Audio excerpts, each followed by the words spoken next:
Thanks, Claude. Good weather today, good spirits, and thought the last two practices had a lot of energy yesterday, and I was probably a little worried more about today, and they came out and had a good physical practice. Tough prep because we don't know what the quarterback situation is really going to be. It's looks like they'll use both of them, and then they have a third component, which is the Wildcat component. So there's really three things there because Bowden can throw the ball, and he's a really good athlete, and they've got Wildcat guys who can throw the ball, and then they've got a quarterback who's cleared enough and healthy enough to throw the ball. So they're a good physical football team, and defensively they're really big up front. You know, they got a couple of those guys back from last year up front, so trying to get some looks from that, and our guys seem to be practicing well. Speaking of Bowden, you've got mobile quarterbacks, and then you've got guys who return punts and do stuff like that. I mean, is that just kind of a different level from that regard in terms of his athleticism? Yeah, it reminds me of Hines. You know, Hines Ward, anytime he got the ball back there at quarterback, what happens is you play up conventional coverage, and you forget that the guy back there is always open.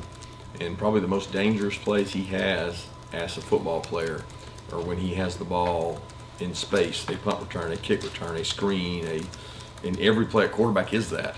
You know, he's sitting there with 7 lanes in front of him. He can take off and run. And some of his most explosive plays the other night were third downs that were drop back passes. So it makes you just play the game so different. It's so unusual. And in college football, you're not used to playing that kind of game. So it makes you call the game differently. In terms of the injuries, I guess, when you have multiple to your key players and everything, like, so I know it's the next man up mentality or whatever, but you gotta have to give a reminder, I guess, to your players about how they go about it, about how they don't let it affect their morale as a team, as an individual. As far as the guys that aren't hurt, being upset about the guys that are?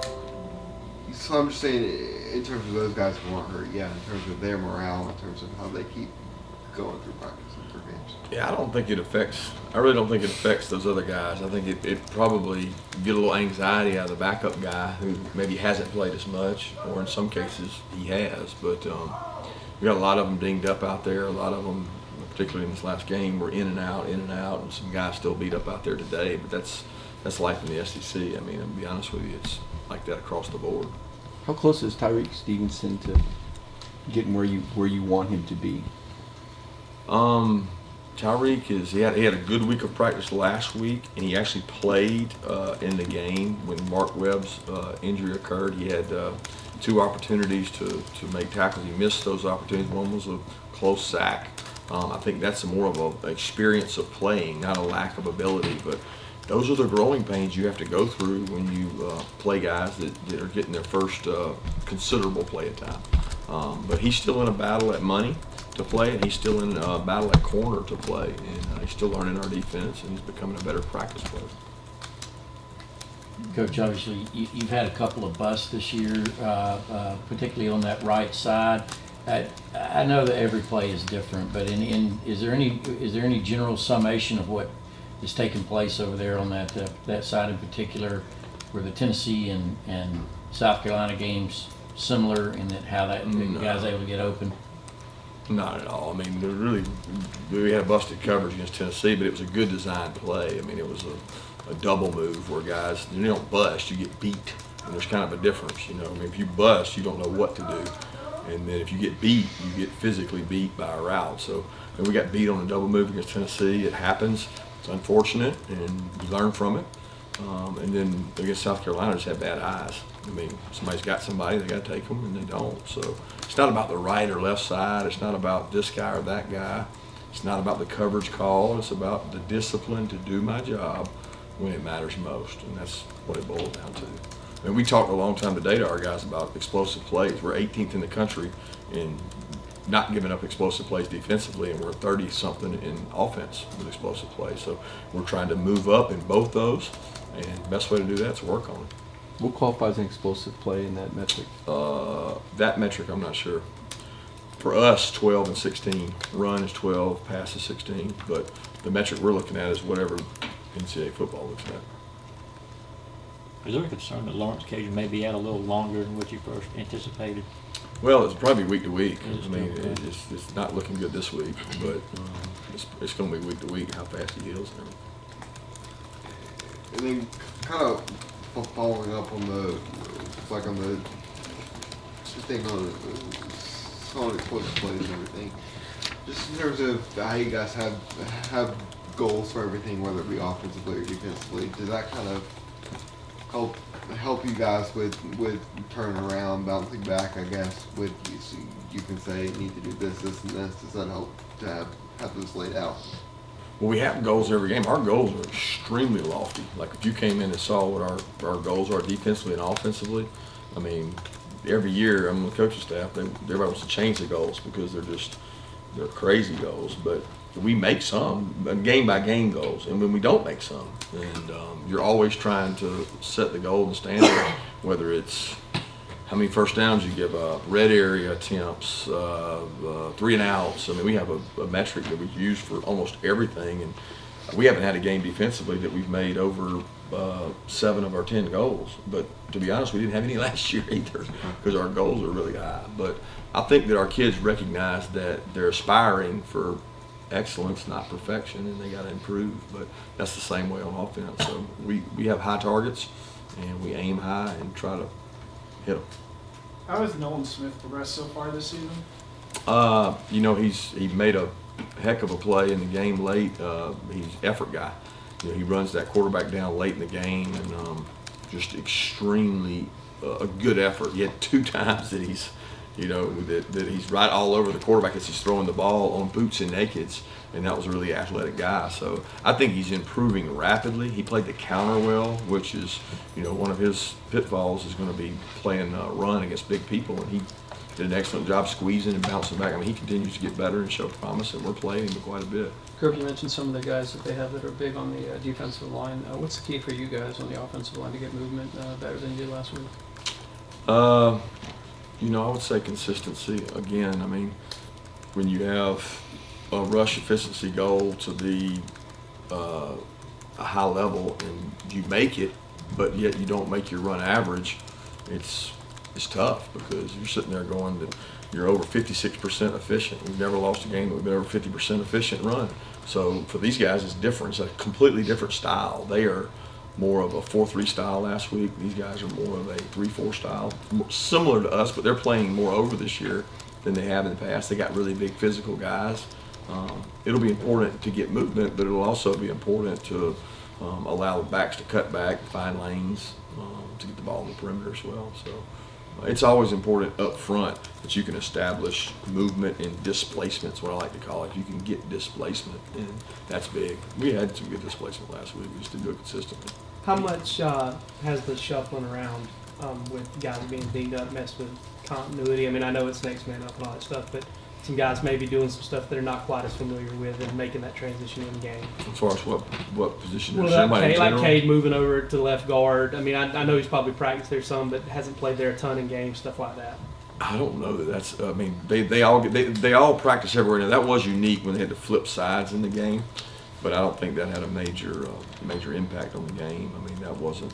It was just a lot of guys going shuffling in and out, and they do that every day at practice. I mean, we practice different line. We have to, because you can't practice the same guys in the same spot when guys are injured, because you got to have a backup ready to go, and you want your best player on the field. You don't want your 4th left guard to go in because he's the only one that took reps at left guard. So we flip those guys and give them looks and try to do a good job of it and trying to get them healthy as we can right now. It's the toughest thing. When you watch Nolan play, is there anybody that comes to mind in terms of comparisons, or is he kind of in his own mold as a player? Who's that? Nolan?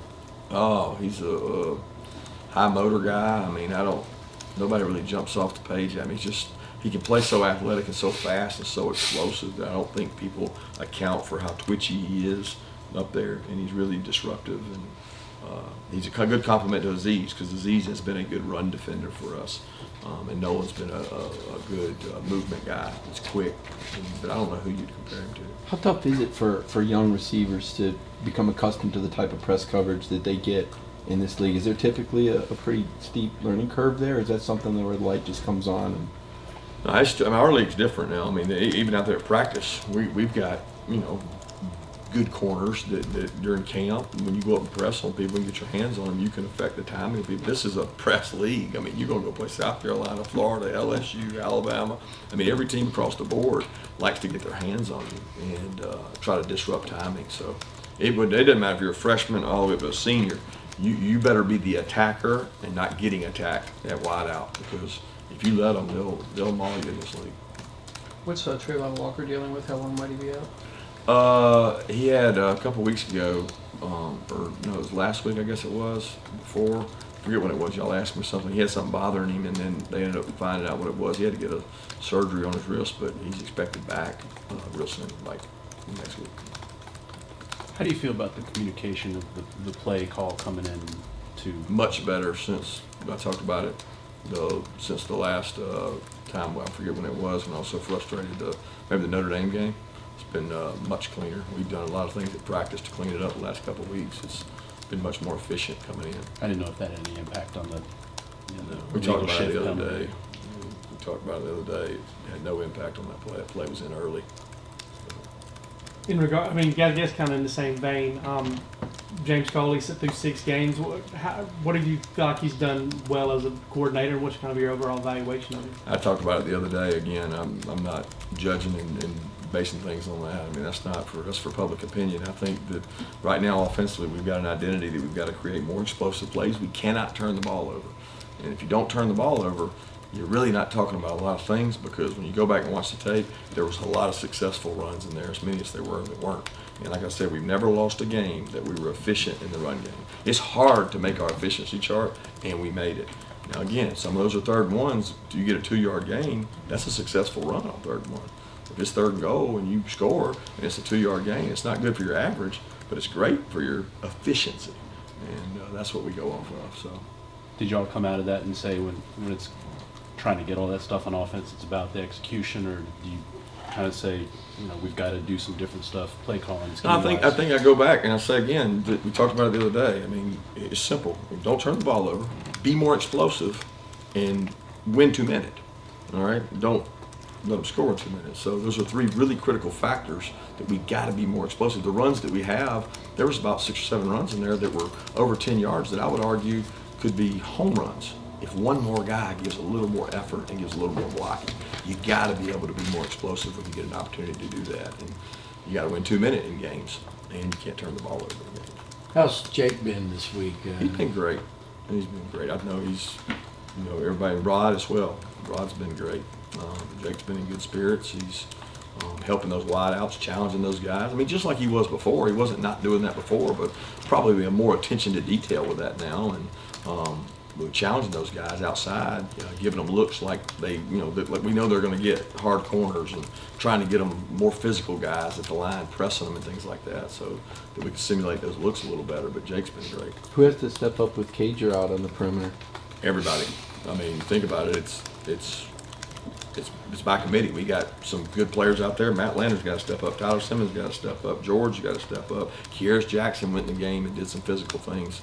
Dom's got to step up. D-Rob's played well at times, and got to continue to play more physical. I mean, we got to use everybody we got out there when he's not out there, because he is a physical presence. I mean, he's the physical guy. With Dom, is there anything in specific that he needs to do maybe a little bit better to improve and earn more playing time at wide receiver? He's playing a lot. I mean, Dom's playing quite a bit, and he plays very consistent. Like I said again, you can't play wideouts for 95 plays in a game. If you got, I don't know how many snaps, we have a ton of snaps, but you can't play 95 snaps and expect to be going real fast. But he's played Dom is a very consistent player. What you get in practice is what you get in the game. He is every day full effort, and he continues to improve. I mean, he's in game, 7 of his career, I guess. So he and George are improving, and then we need them to rapidly. And then on the other end, like defensively, in terms of stopping the run, so are you pleased with where there? And then, so what's kind of the motivation, I guess, for them to put up those numbers like they are, not allowing a touchdown all year. Well, again, I'd rather give up a 1 yard touchdown rush than a 50-yard pass. I mean, you know, we have been scored on from outside those areas at times and not as close. But I do appreciate the demeanor and the pride, because be honest, since I've been here, we have not been real good goal line defense. We have not been a real good. I'm not saying we haven't been a run defense. We've had good run defenses, but we haven't consistently stopped people from running the ball in the red area, and we've been able to do that so far this year. And it makes it hard to score touchdowns when you're hard to run the ball on. So there's a lot of areas we can improve on. You ask that on defense, a ton. Like flipping the field, like forcing 3 and outs, like not giving up third downs that then force us to be catching the ball on the 10-yard line on punts. I mean, there's just 1,000 things that we can do better defensively. So, and the kids had that explained to them. That's really important, that we get turnovers. You know, we're not getting the turnovers we want. We've made our havoc rate a lot of weeks, but it wasn't last week. So it was not where it needed to be. 2 more questions? I haven't asked you lately about D'Wan Mathis, kind of how his recovery doing, how he doing physically. He's getting closer. We're hoping he's getting to do more. He's able to do some scout team things and do more activity, but he's still not cleared to play and take live reps yet. And we're hoping that'll be soon. Through 2 practices this week, have you noticed any change in the mindset of the offensive line from last week? I didn't think there was anything wrong with the mindset of the offensive line last week. I mean, I just have to be honest. You always want me to be honest with you. The offensive line didn't have a bad mindset last week. They didn't have a terrible practices. There was no moping around. They played a really good defensive line with a lot of good deep players that, guess what? We're going to play more of them like them. You know what I mean? So there's been good energy out there at practice. I can promise you that. There's nobody running from work, and there's been good spirit out there. So thanks. Thank you.